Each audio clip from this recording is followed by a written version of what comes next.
सम्मत है और ईश भाव ही शास्त्र सम्मत है। एक जीववाद की दृष्टि से जिस जीव की सिद्धि होती है वो ईश्वर कल्प ही है और महान क्रांतिकारी अर्थ विषय कर्ण सुरजीव समेता सकल एक ते एक सचेता सबकर परम प्रकाशक जोई राम अवनादि अवधपति सोई। इसमें गीता से जो संबंध स्थापित करते हैं वो तो ठीक है। इंद्रियाणि पराण्याहुः इंद्रियेभ्य परम मनः मनशस्तु परा बुद्धि यो बुद्धे परतस्तु स, वो तो ठीक है।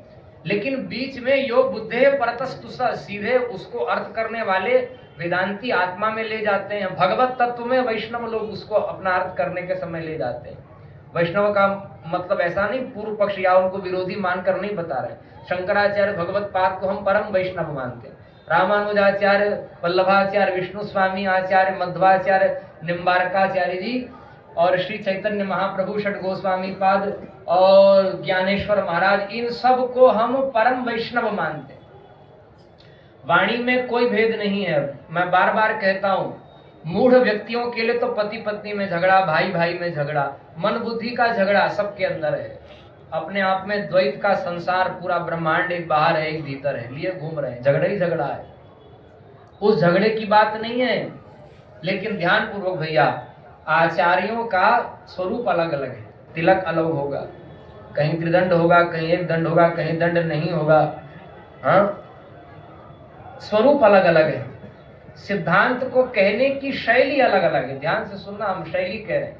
एक ही सिद्धांत को, एक ही वेदांत प्रतिपाद्य, वेदांत तात्पर्यभूत जो ब्रह्म तत्व है उसके प्रतिपादन की शैली में भेद है, मूल में भेद नहीं है। स्वरूप में भेद है, साधन में कतिपय भेद दिखाई पड़ता, अधिकारी भेद से, संप्रदाय भेद से, देवता के भेद से।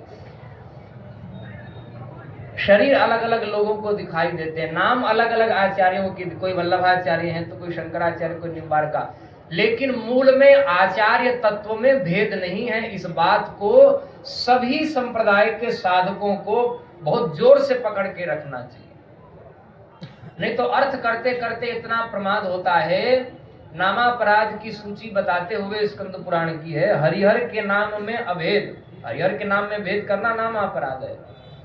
लेकिन अर्थ करते समय लोगों को इतनी आफत आ जाती है कि राम कृष्ण नारायण के नाम में भेद करना नामापराध है, जबकि मूल का वचन हरिहर के नाम में भेद करना अपराध है। इतना संकोच, अरे श्रुति के अर्थ करने में तो संकोच करते ही करते हैं, अब पुराण के वचन में भी संकोच करेंगे तो जाएंगे कहां। इसलिए सावधान, आचार्यों में अभेद होना चाहिए, नहीं तो महदापराध लगेगा। एक जगह तो उपासना बनेगी, बाकी जगह अपराध बनते जाएंगे।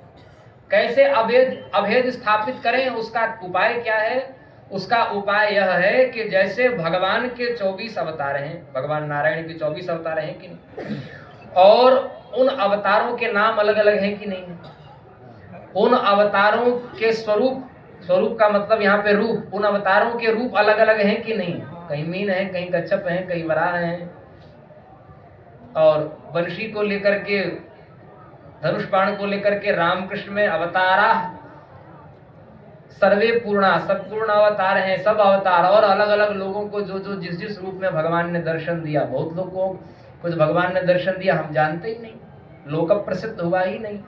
लेकिन 24 रूपों को ले लें तो उसमें नाम अलग अलग है, रूप अलग अलग हैं, जिन वंशों में प्रकट हुए वंश अलग अलग हैं, लीलाएं भी अलग अलग हैं, और समय समय पर परिस्थिति के अनुरूप भगवान ने जो उपदेश दिया वो उपदेश भी, उसमें मूल सिद्धांत में भेद न होने पर भी शैलीगत भगवान के नाम रूप लीला धाम में एक ही नारायण में अवतार में भेद हो जाता है कि नहीं हो जाता।